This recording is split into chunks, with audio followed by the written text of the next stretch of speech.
can hopefully everyone see this? Wonderful. Today, as Emma says, we're going to talk about how to validate and launch your community. And this is something I'm such a believer in, but I so rarely see people kind of taking this approach. And instead I see them running into various issues, which I'm going to cover. First of all, why should you validate? Well, let's look at what happens when you don't validate. And if you're not familiar, validation is basically like proving demand before launching. That's what I mean when I say validation. So if you don't take the time to validate, this is quite a common scenario.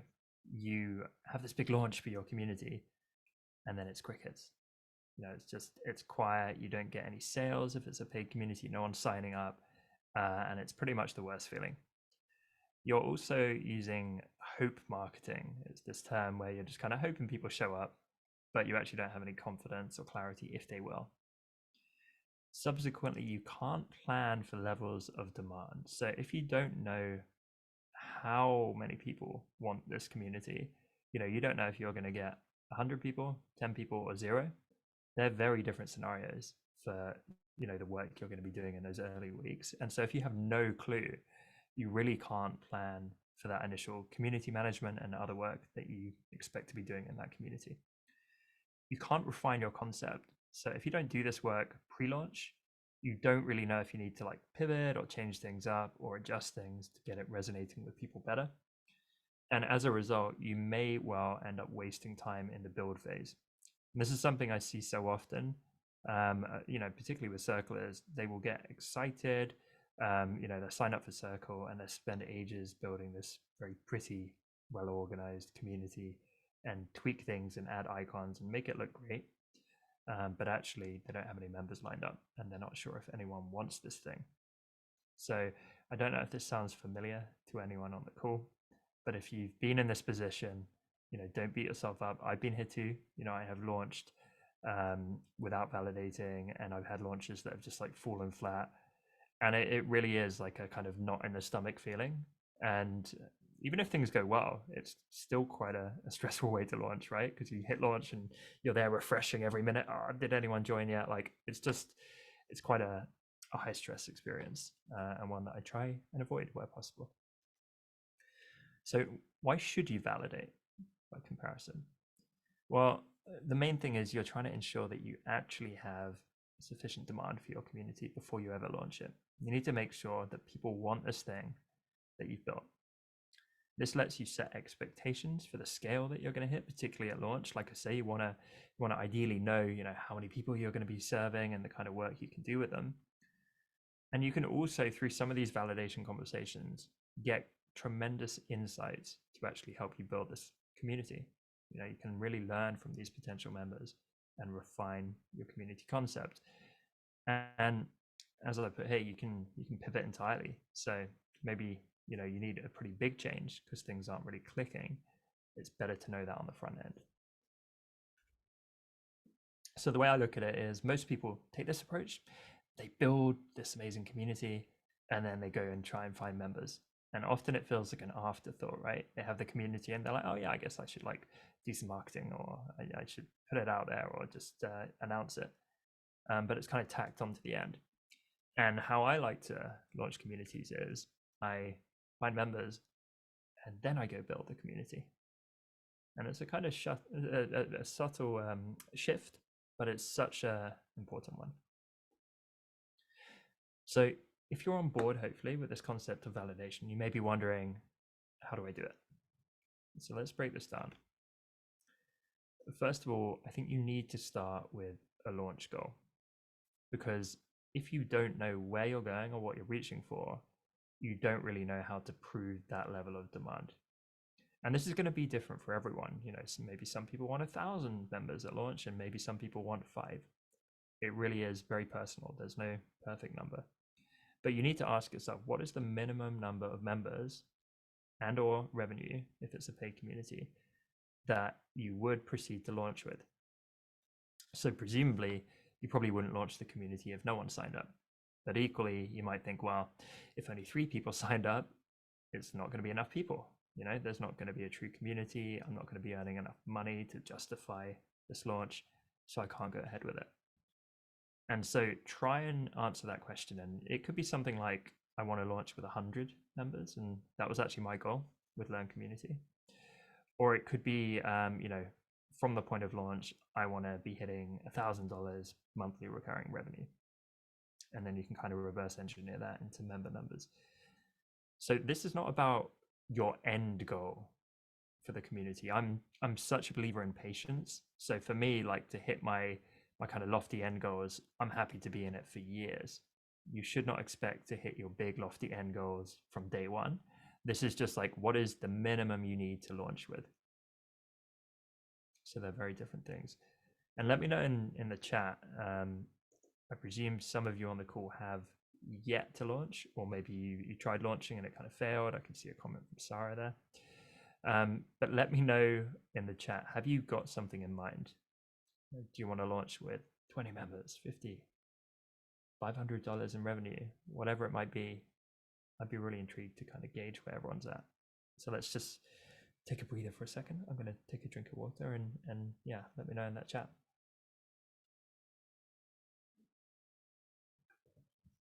Cool. Dawn is still thinking about it, she says. And that's fine too.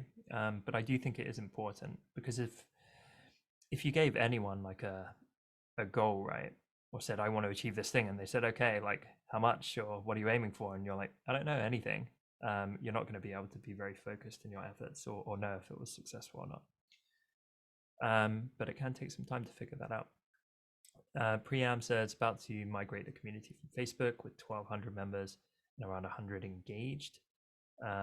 What would be the ideal goal in this case, according to you?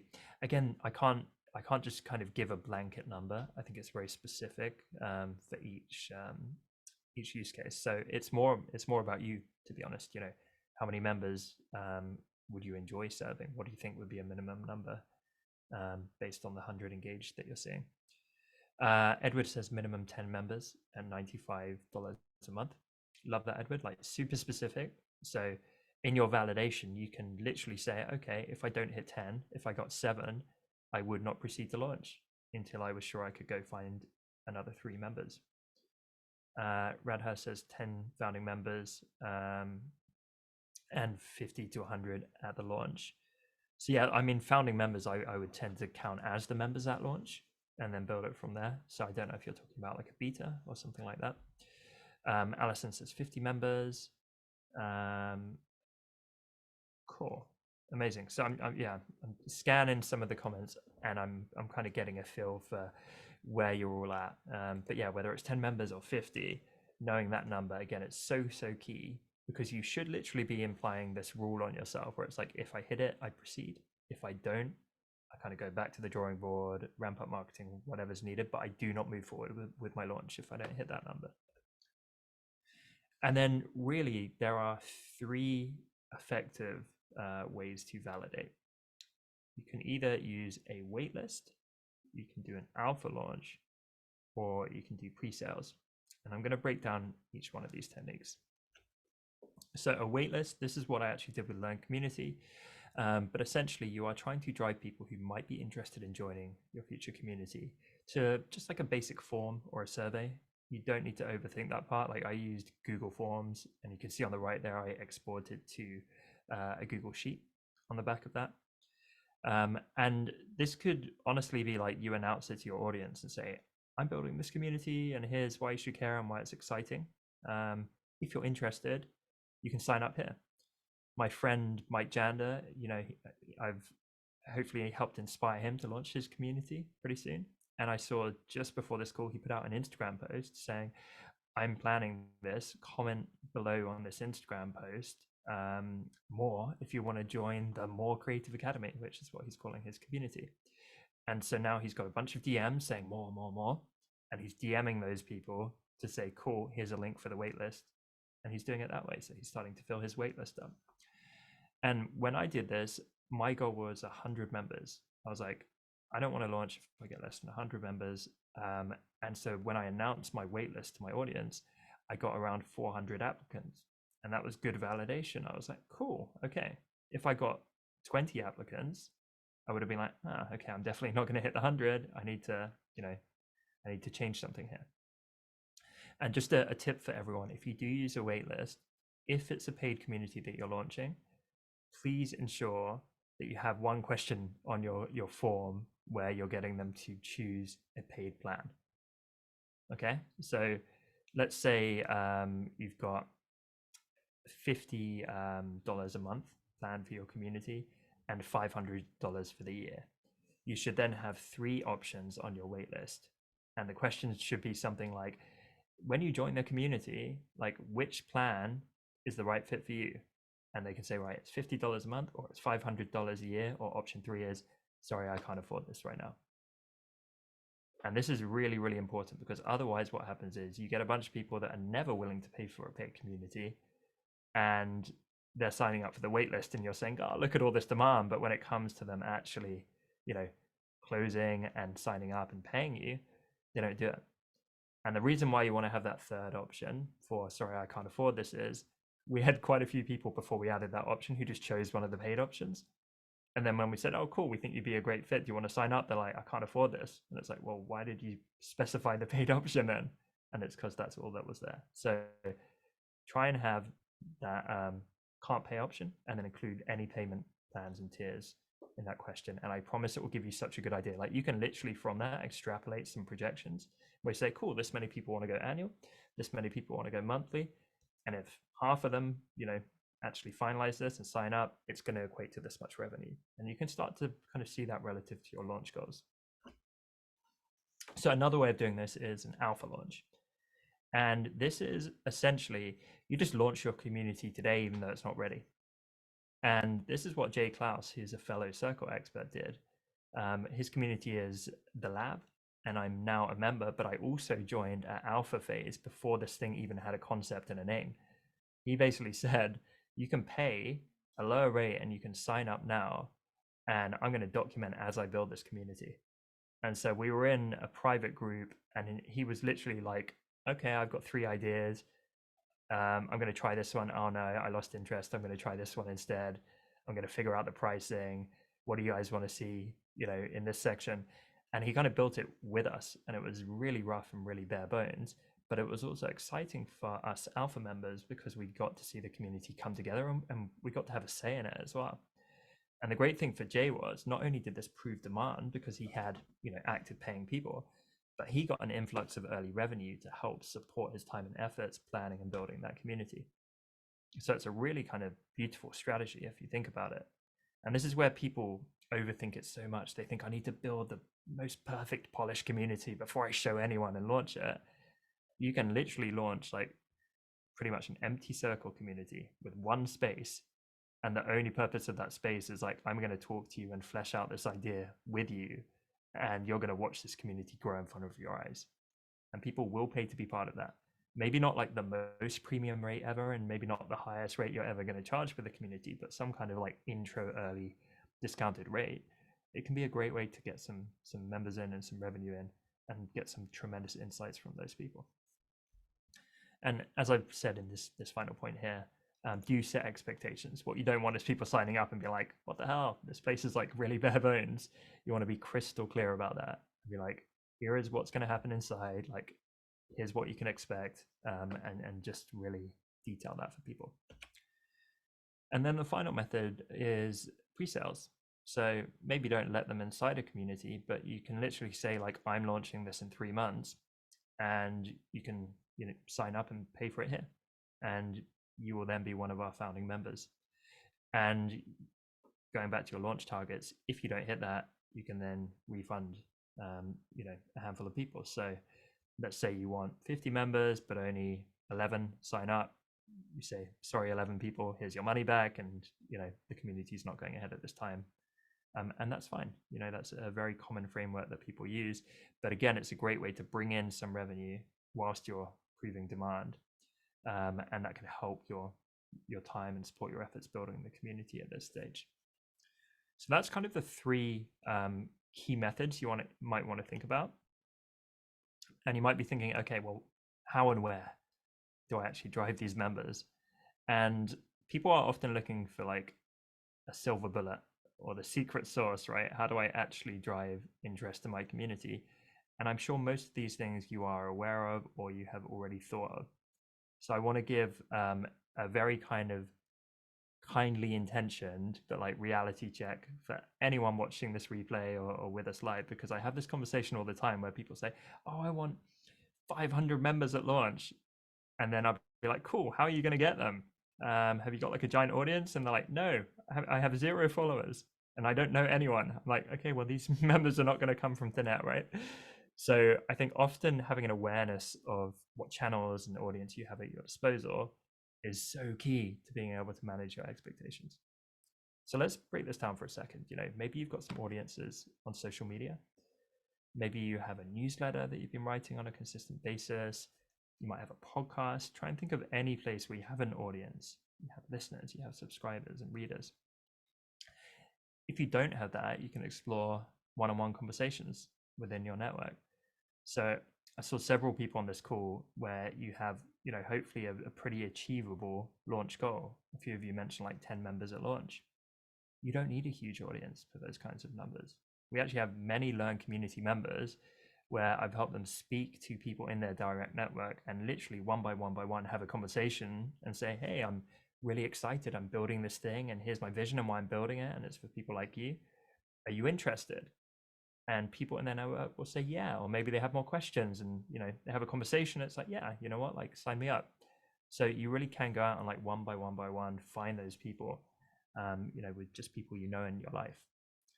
It could be that you have an existing free community. So again, one of our Learn community members, she had a Facebook group. And I know we don't like to talk about Facebook here. I much prefer Circle, of course, but she had a Facebook group that was just a free group, but she knew she wanted to take her community seriously. So she signed up on Circle and she set up paywalls and structured this beautiful community, and she could leverage that free group and get a small number of those members over onto the paid plan. You could consider a pre-launch event.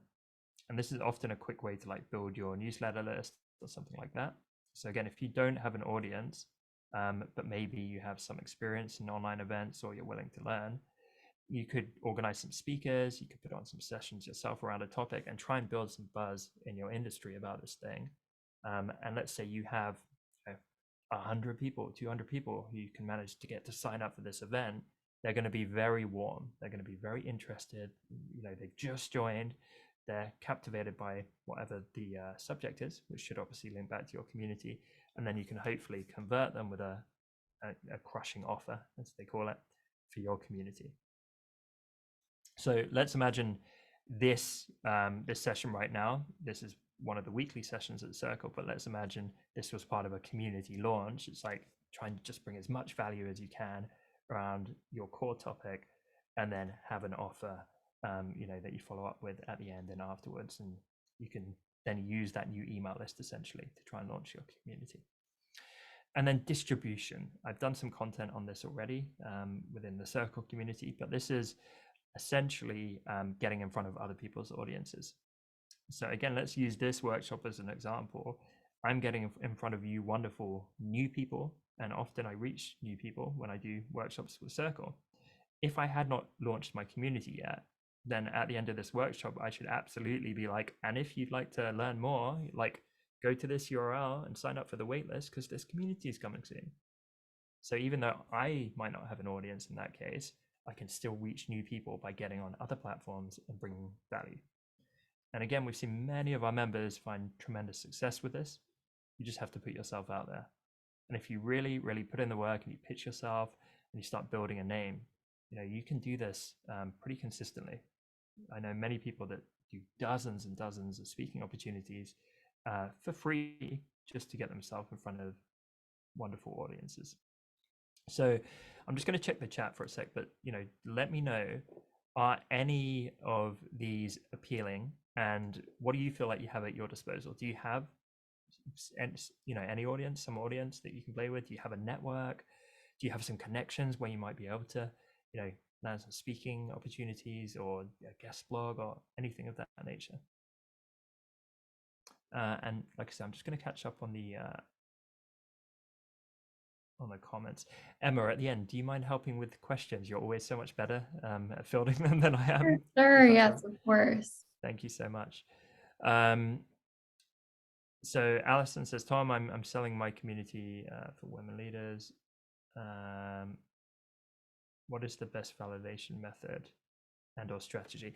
I wouldn't mind a bit more clarity, Alison, in terms of what you're trying to validate. Can I answer live? Yeah, please jump in. Okay, super. So it's a B2B offer. And I'm very aware that women leaders inside of these industries need support. And my community is the invitation and the aim to do just that. And so I'm one that purchased Circle maybe a year ago and have done nothing with it, just keep attending these events knowing that the time is going to be right, and the time is now. But I'm curious if I would have those conversations inside of organizations that will be purchasing it for them. And do I sell it as a alpha launch or like a pre-sale model? I didn't know which strategy might be better for me to have conversations with organizations to purchase. Well, I think any of the three could work for you. You could also Oh, do a wait list, arguably. Um, but I think really it's as simple as get in front of the right people, i.e., your potential members, or if it's B2B, like the decision makers, and then bring value pertinent to your community's subject, and then have a CTA, a call to action.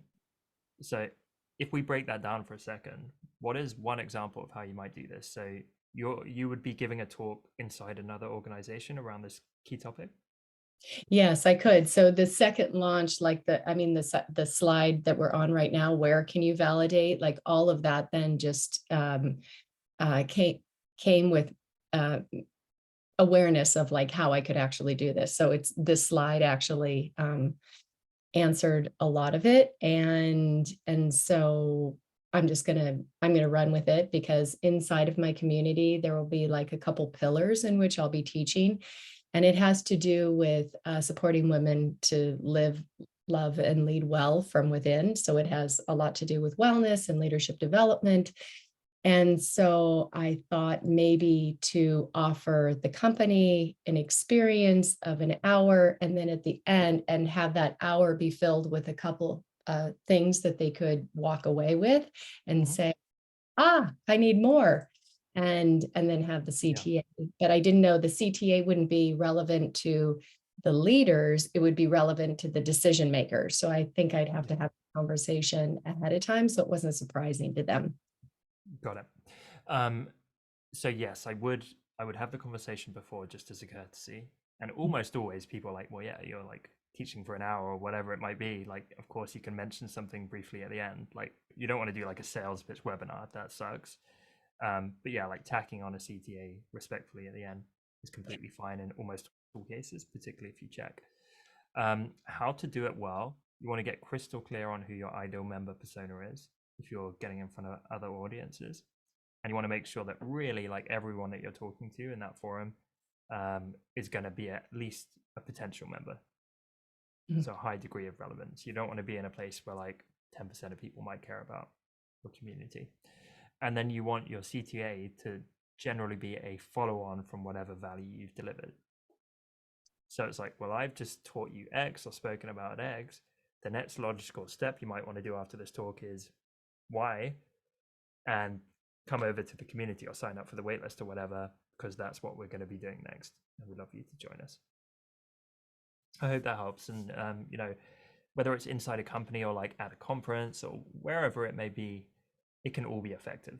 Um, and yeah, like I said, I've got many people that I've worked with and helped who've done B2B stuff as well, Alison, exactly like we're describing. And it's worked well. Thank you, Tom. Pleasure. Um, so yeah, I can see some great comments. I might save some of the questions till the end, but let's keep going, and I want to answer as many as possible in that second half. So, what if there is no demand? This is obviously not a fun place to be in, and I won't lie. First of all, you're going to get an emotional hit. So we can talk tactics all day, but let's talk about the humanity as well. You're going to feel bad. You're going to feel like a failure. You're going to feel disenfranchised. Our community isn't for me after all. But I promise every successful community builder and entrepreneur has had failures in their past. I definitely have had many. And like I say, I've had the launches with crickets. I've had it where I'm live refreshing and my high hopes have just ebbed away in front of my eyes.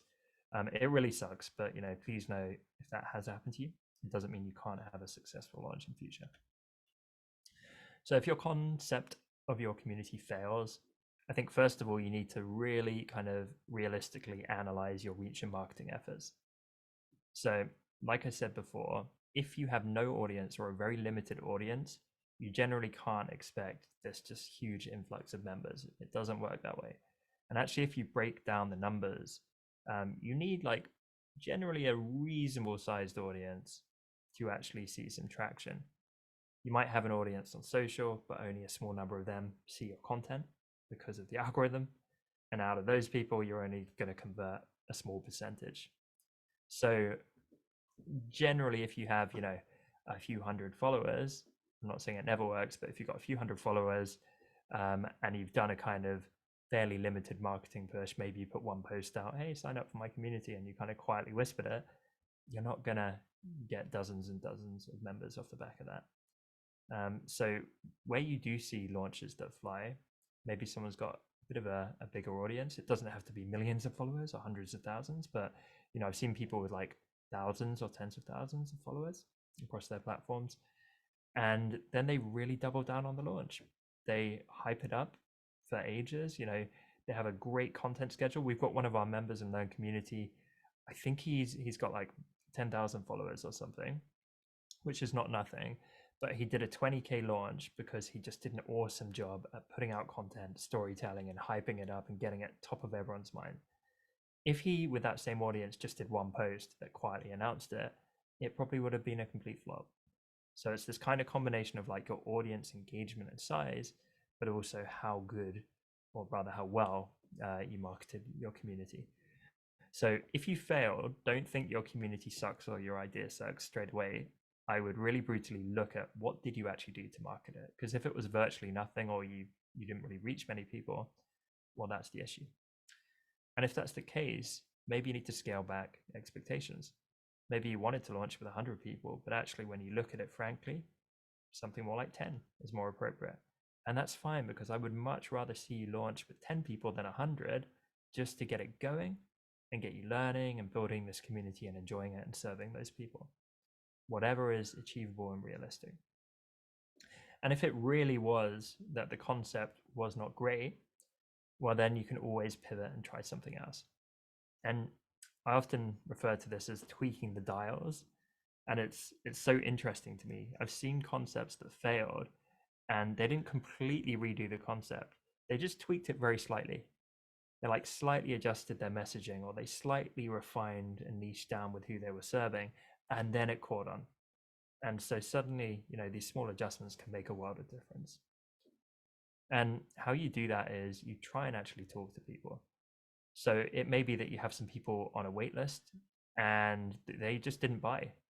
Well, there's nothing wrong with reaching out to them and saying, look, no pressure. It's totally fine if it wasn't for you, but like, I'd really love to learn from you. What was it that, didn't make this feel like it was worthwhile for you? And please be honest. You're not going to hurt my feelings. I would learn so much if you were able to take a few minutes and explain that. Or if it was people in your network, are they willing to have a conversation, jump on a call? You're looking to learn from these people. And trust me, these lessons you learn from pivoting are so valuable. And as much as it may hurt and it may be difficult, that process, you'd rather get this down at this phase, because if you can learn and then pivot and adjust and come up with something that's more compelling, that's going to serve you for years to come. So once you've hopefully validated, and again, if you haven't, you can adjust and you can try again. But if you have got some validation, maybe you've made some pre-sales, maybe you've built a bit of a wait list and you're feeling good about this, well, then you need to think about launching. And again, I don't want to overcomplicate this, but I think really it's about building excitement, if you have a waitlist, that is. If you've pre-sold, great, you already have those people lined up. But if you have a waitlist, try and build excitement. So post some content in the run up to your launch. Let people know what's coming. You know, you're excited. Share this excitement. This thing is coming. It's taking shape. Here's a behind the scenes. Like, I've just built this out. We're planning this. We've lined up our first month worth of events. Like, you know, get people really interested in this, and they're going to be much more likely to actually sign up when you open your doors. Try and use a launch offer to build a degree of urgency and scarcity. So this is classic like online launch techniques, but what you're trying to do is you could say you can get a founding members price, but only the first 10 members get this. And after that, the price is going up. Or our founding members price is available for the first week only, or 24 hours, or whatever it might be. And this is hopefully going to get more people to sign up because they don't want to miss out. And it's going to get people excited to get in. And you can consider a launch party as well. So again, I think I have some content in the Circle community about how we did ours. But I like to launch with a bang. So when we opened the doors to our community, we had a big enough wait list that we could actually get a chunk of those people on a Zoom call like this. And I basically gave a tour of the community, answered any questions that people had, got everyone really hyped up and excited. And then when I said, right, it's open, like everyone on the call started signing up, and they were in a Zoom chat being like, I'm in. Like, I was like, great, go introduce yourselves. Like, it was a real fun way to launch the community. The caveat of this is you need to have enough people. So we've had some people in the community where they're going smaller with their launch. Maybe it's a 10-person launch, and they end up with like 1 or 2 people on their launch party, and it's not much of a party. So, you know, launch parties are not for everyone. You need to map it to the scale of your launch and your wait list and so on. But if you've got a slightly larger one, consider a launch party. It can be a lot of fun. But again, this is about making it specific to your needs. Okay, I'd never want to give a one size fits all. So it might be that you say, I want 10 members at launch, and I don't have an audience, but I've got a network. I'm going to go have conversations with 100 people in my network, and I'm going to find 10 people who are definitely going to sign up. I don't need a launch party. I found my 10 people. I had all of that work having those conversations with 100. I've got my 10 members and I've launched and I'm happy. Great. That's a successful launch. Equally, it might be that you have, you know, some audience on social media, etc., and a newsletter, and maybe you spend a month like going hard on content and building up hype and awareness, and then you launch with a bit of a bang, or anything in between. It really has to be personal to you, and it has to be sustainable as well. You know, maybe you're limited on time and you need to do a simpler launch, or maybe you can block out a month and just like dedicate every minute you can to this. It really depends on you. And again, I'm happy to dive into specifics and answer any questions in just a minute. So, on that note, and before we jump into it, thank you for having me, Emma. As ever, it's been super fun. And like I say, my community is Learn Community. And this is case in point, right? This is distribution. So I love hanging out with you guys. If you would like to work with me personally and get help launching your community in a really hands-on way, then we'd love to have you at Learn Community. Equally, if you're not ready for that, but you would love some free value, then if you go to communitymanual.com, I have a gigantic book where you can get tons and tons of tactics around community. And I hope that you enjoy that. But for now, I would love just to answer as many questions as we possibly can. And Emma is going to hopefully kindly help with that. Oh, and thank you, Yes, Emma. I appreciate you definitely. sharing that link. Yeah, feel free to drop any questions that you have for Tom in the chat. Okay, we have a question here. My biggest concern is being tied up 24/7. As a solopreneur, what would you suggest? The classic age-old question. So I'd like to go deeper into this question. Tied up with what? Running the community? So is this a worry for after you launch, or is this a worry around the time of launching? Also to give, running. Okay. So I think it massively depends how you want to run your community. And I'm gonna prove to you that this is possible. So everything I do with all of my community building content, and consulting and my blog and my newsletter and running Learn Community is my side hustle, actually. So I just finished my day job running a much bigger company where I'm CEO. So that's what I do day in, day out. Learn Community, I spend 1 hour a day on.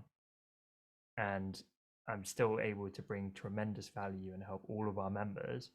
And I break down how I do this, but essentially I can jump in for 1 hour, answer every question, send Loom responses to people, respond to DMs, connect a few members, and then jump out. And I've done my job. So I'm not living in that community. And we've got nearly 200 members. So it is really, really possible. I'm not saying I couldn't scale it even more and do even more events and stuff like that if I was full time. Of course I could, but it is definitely, definitely possible. I think it just depends. No, I don't have a community manager. Like literally I run the whole community in an hour a day, and I do 2 events per week as well. So I'm happy to answer any like further questions about that, but I mean I literally am proof that you can do it. So I would audit your time and your resource, Radha. I'm not going to lie, I spent more time on the front end. So when we launched and I was like getting everything going, it wasn't an hour a day, but I've been able to like get it to a very sustainable cadence now. I time block, I'm efficient with my time. We've leveraged automations to cut out tons of manual stuff. So it can be done, but that's a whole nother workshop almost. That's like community operations. But yeah, I hope that helps.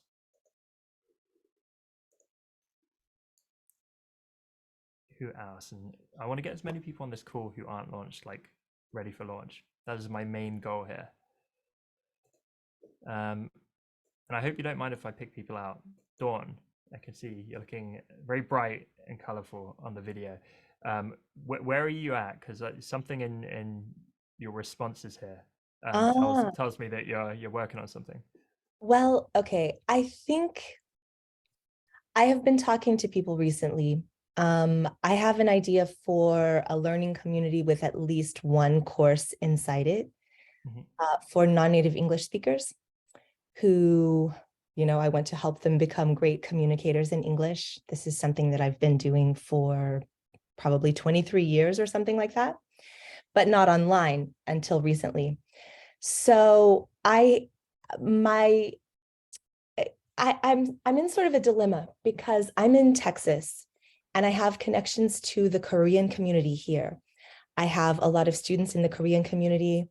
I have a student whose classes are on hold because she's so busy, but she's a very successful entrepreneur in the Korean community here with businesses across the United States. And also she recently accepted the role of president of the Korean Society of Dallas.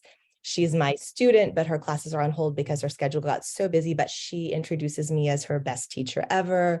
So I get people coming to me like I've never looked for students, but I don't want any more one-on-one, the limitations, of course, of one-on-one. So I would love to create something for the Korean community here because I've gotten to know a lot about what their challenges are and what they really need help with.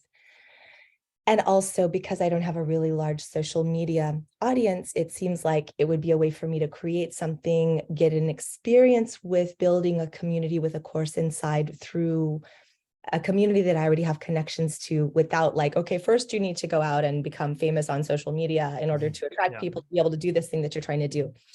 But really and truly, I'm not sure that that's my true, like, ideal audience that I would most love to serve. Like, I think I would most love to serve people who are more international, sort of people who want to have a presence and make an impact on the world stage, maybe other creators and things like that. But I don't, I think a problem that I'm having is like, I need to really zero in on one particular ideal customer and create something for that person. And I'm hesitating between doing it for the people that I already have some connections to and doing the other thing that I almost sort of want more to do, but I don't necessarily have those connections yet. I have a few, but only a couple. But I'm talking to people from each of those groups because I've recognized the importance of hearing from the people that I want to serve, to hear what their problems are and what would be most helpful to them. So I'm in some conversations there. But as far as like envisioning and then starting to create the thing, I don't know if I can create a community that would be for both of these groups. And maybe inside Circle, because I haven't created anything in Circle yet, maybe it's fine. They can all be in there because it's the course that I want, which is for accent essentials. Everybody needs that. And then some communicative activities to see those things come to life. We can do that. And if there are different levels of, English proficiency, we could probably break into different, I don't really know because I haven't, I feel like I have to get in there and build in order to really even understand what I'm doing. So I'm going to challenge that somewhat. Okay. I think that through conversations with these people at scale, it will actually help facilitate your build process. What do you mean by conversations at scale? I mean, talking to as many of people in both networks as you can, because they're going to give you ideas and insights that you simply wouldn't have right now. Surprising things. And you can then channel that into your community structure and what you're building and preparing for them.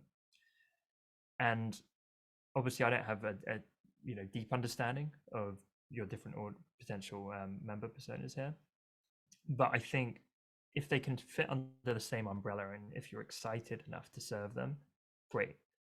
If you feel like over time you feel apathetic serving them, that's the problem, right? Because community building is a lot of work and you need to want to keep showing up for these people. But to give you an example, in Learn Community, we have two main personas. We have the pre-launch people and the post-launch people.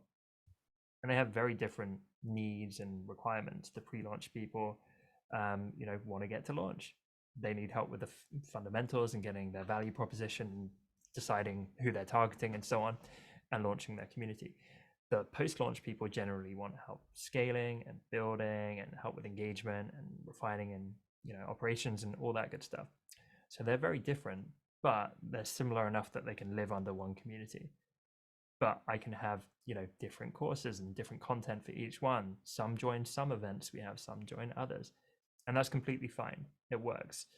So through additional research and mapping these things out and talking to these people, ideally you'll hopefully get more clarity around like, oh, actually I could do this in one community and I would feel excited and it wouldn't be weird to have them all together. Or maybe you're like, well, actually I'm going to have to go after that new group and it's going to be hard work and I'm going to have to build that network, but that's where my heart really lies and I'm going to burn out trying to serve your previous network. It's very hard to kind of answer all of that in the limited time we have here, but I would always advocate for more conversations, more planning, because I think if you get this stuff right, it's so powerful. But yeah, as Sarah says, I think it's a really great, compelling idea for a community, and I really, really want you to succeed. So I would encourage action, because what so many people do, and a few people have said on this call, it's like you sign up for Circle, excited, and then it sits dormant, and that's no good for anyone. So we want to get these concepts refined, we want to get something out there and realize nothing's a life sentence. I often say this to our members. So it might be that you try it and it isn't quite right, so you launch it and you're like, this doesn't feel quite right, so we're going to kind of shift our perspective over here. It's like when we launched, we were helping people with all kinds of communities, and now I'm kind of shifting more towards people with paid communities, because I think I can offer more help for them and enjoy working with them even more and that kind of thing. So we're kind of like slowly shifting our approach, but after we've launched. What I don't want people to do is never launch and just kind of sit on this. Do you feel like there's, in fact, Dawn, I'm so sorry. Let's keep this conversation going, but I want to make sure I get to Sarah and Yasmin, because I could ask you 5 follow-up questions right now, but I want to try and help everyone. So yeah, I hope some of that's helpful. I don't know who was next, Emma, if you saw that. Maybe Sarah? I think she's first in the grid for me. Yeah, let's go with that. I've been keeping an eye on the chat. We have a couple questions in there, but I'm asking for a little bit of clarification on some of those. So let's start with anyone who's raised their hand. Okay, and apologies, I might try and be very helpful, but more concise in my answers, because I can see it's coming up to bath time for our baby. So let's go over to you, Sarah. I'll be as quick as possible, but Don, I fit your second audience. If you ever want to ask me questions, you're more than welcome. But yeah, so my question is a bit different because I did launch, I have a big audience, but after launching and working on it a little bit, I feel that I pushed myself to create something that wasn't 100% what I enjoy doing, just to please the community. Does that make sense? Yes. And then when I was in it, monetizing this audience is really hard. It's students. And it's the community I created for them because of this was like a tiny portion of my interests. And it's also impossible to monetize. So now I was thinking of pivoting, but I'm not sure how to do it. So that's my question. Like, what would be your initial step for trying to pivot something completely and reinitializing this question process with myself and see what I actually want to do? Great question. Step one, you got to figure out what you want. Step two, validate as if you were launching it for the first time. And then step three, communicate that and migrate people over and pivot everything. So that's a very like high level summary, but you have to figure out what you want to do. And I often talk about this kind of equilibrium that you need, where yes, you need to bring value and serve your members, but you have to serve yourself too. And that's often a combination of financially, it needs to pay you enough to be, worthwhile investing your time, but it needs to fulfill you, it needs to be enjoyable, it needs to be something you want to do. That sounds like it's not the case here, and you have some issues with your member persona and your passion. You have to sort that out, because otherwise this is just completely unsustainable. So again, I would definitely start there. Hi Alison, good to see you. So I would definitely start there. Once you have clarity on that, it's like, okay, cool, try and deploy some of the things I've shared in this workshop. And you can actually do that with your existing member base. So you can be very open and honest with them and be like, look, my passions lie over here. Like, here's what I'm thinking about building. This won't be for all of you, but who's interested? And maybe you get a section of your existing members who are like, actually, yeah, that's even more appealing to me. So you can kind of validate internally. But I would also leverage the audience and any wider networks you have. And then you can effectively launch it even though you already have it live. So there's some logistics there where, maybe you want to spin up a new community, maybe kind of eliminate everyone out of the community apart from the people that want to stay there. It can be painful, it can be complex. I feel like possibly that's a wider chat than we have time for now. But those, again, are the broad 3 steps I would do. But the advice I want to leave you with is like, don't put this off, because every day that you're not doing what makes you happy, you're just kind of, it's going to get worse. It really sucks. Yeah, That's right. Exactly. Sucks. But you don't strike me as someone that's not a passionate person. So you seem like you have the spark in you that you want to create something special, but like you say, this thing sucks for you right now. That doesn't add up. You got to fix it. Thank you. Thanks, Sarah. Yasmin, I think you are next, and Emma, feel free to jump in with any of the chat questions whenever you like. I would be quick, so everyone have their time to ask their questions too. I have a mailing list of 5,000 people, Awesome. and I have a lot of courses. I have like 6-7 courses right now, but my graduates of these courses and my one-to-one clients, I'm a somatic therapist and sexologist. So people in the courses, people in the classes, because I give also classes, and people in my one-to-one have been asking or requesting to have a space, like after they end their therapy or after they end the course, they want to like communicate with other people, especially that most of my work is around trauma, so it's hard to find circles around that. It's not just an interest or a hobby. So I have started a community on Vibely, but it was actually horrible, to be honest, and it was very hard as a user experience for me, for my team, for the people on the community, the challenges didn't actually match our strategy somehow, and people didn't understand how to go through them. And I had a course on Circle just by coincidence, and I was fascinated by how it's very easy to navigate, and it's like intuitive, and it looks like most of social media platforms on the web. So it's easy to, people are actually like literate to its structure. Yes. So I really don't know where to start, because I have already a base. I'm not starting from scratch, but also I don't want people to go away, like how can, like I don't want to offer them something and then they come in and they feel that it's not matching their expectations. Got it. So I'm kind of hearing a few questions in there, but the process I shared in the main part of this workshop, I think still applies here. Yes, If definitely. anything, you're taking some early signs of validation and feedback from your clients and people in your audience, and that's inspiration for building the community. So I would communicate that back to them. I would do an announcement, talk to people, and say, I keep hearing from people I'm working with that they find it really valuable, but they're looking for a place to connect with other people like them, and that's why I'm building this community. I'm thinking about including XYZ. If you're interested, sign up for the waitlist. And you can start building your waitlist that way. But you're kind of, you're telling the truth that the idea for it is coming from them. In terms of if there's enough value, that comes from a lot of the validation conversations.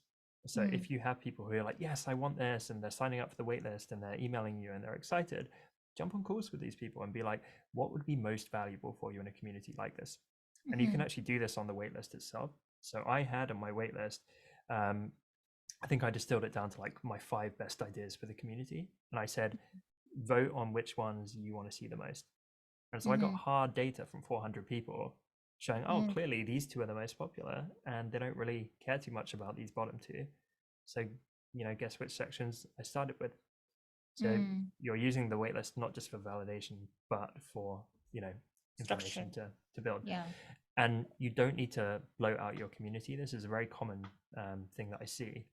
People just pack the community with like too much stuff, and it's overwhelming. Yeah, that's what I'm asking about, because I have courses and I don't know if because I'm thinking like, okay, it would be nice to offer them the live classes, for example, and the access to the recorded ones. They are just classes, somatic classes. It's like something like, somehow the format, it's like a yoga class or an exercise class. So, but I don't want to overwhelm them with like access to various courses and they feel that it's too much. I would start simple, but also if it's organized, like if the courses are in a clear organized section or a space group, that's fine. But I just don't think you need 20 different features and things. I did a recent workshop with Emma on features and benefits, so I would recommend checking that out. But if you're aware of the 80-20 rule, it's that 80% of your members generally care about 20% of the features. So you need to try and find through these validation conversations, what is that 20%? And just start with them. You don't need all the bells and whistles. Just start with a couple of things that the majority of people care about the most, and then you can build from there. I'm going to go next question, Yasmin, but I wish you the best of luck, and happy to work with you in future. Thanks for your time. Good fit. Emma, it's up to you if we go to Rajid. Let's go Bridget and then Lance, and then we can wrap it up.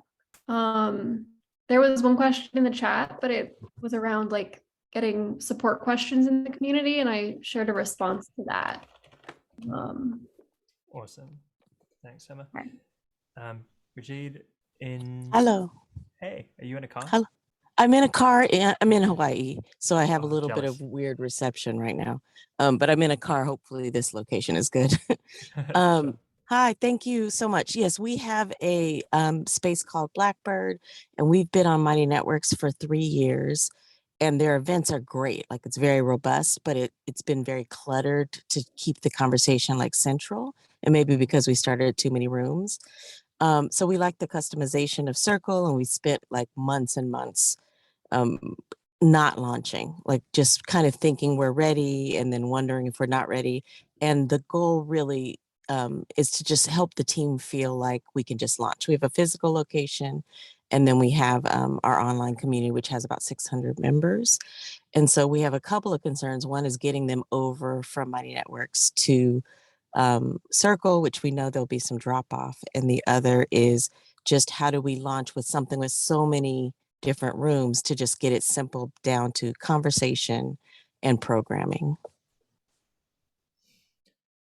So I want to be sure that I help you with the correct things. Would you mind distilling it down, Bridget, to my question is, and then in a sentence, if you could? Sure. My question is, I guess, tips on getting members over from another platform and the use of circles, just how to keep it simple. When you're building the community, you know, we've created these spaces in circles. And I think when you're building it, kind of what you were saying to other people, keep it simple and then you can start to expand. We're kind of going from a very expansive space back to simple community connection, and then we'll expand from there. So we've just been playing around with the platform. You know, there's like a live, but we can't seem to put the live where we want. It's just a little bit of like structure because it is free form. You're kind of creating it. Love it. Okay, so I'm aware we have very limited time. I And know I that's a need to lot. get to Yeah. Lance. So I'll give you a kind of top level answer, Brigitte, but obviously there's a real kind of case for like community operations and structure and a lot we could get into here. In terms of the migration, the broad steps are you want to over communicate it, you want to give due notice, you don't just suddenly want to shift everyone over. So do a good job at communicating in the runoff, give a cutoff date, and then one of the best things you can do is actually shut down the old community. So I know a few people where they've migrated from like Slack communities and stuff, and actually people didn't take the leap until they deleted the old one because they were so comfortable there. So as long as you communicate, no one can get annoyed that you shut it off. But when you do shut it off, they have no choice but to move over or just no longer be part of the community. I think as well realize that drop off, it's natural, but in a way it's kind of healthy, right? Because you should be ending up with your most engaged and best members on the new platform. So you can kind of view that as a benefit, right? So you start afresh with this real core group and you're kind of losing the dead weight, quote unquote, of inactive members. So that's some of the broad steps of how I would think about migration. Again, that communication piece is so key. Maybe you could do some exciting things in the first week to really entice people to jump over, offer them something new and exciting in the circle space. In terms of structuring the circle space, I think again I would view it as a benefit that you have this existing community, because you should have evidence and data of what has been working and what hasn't been. And what often happens is I like to say that we Frankenstein our communities.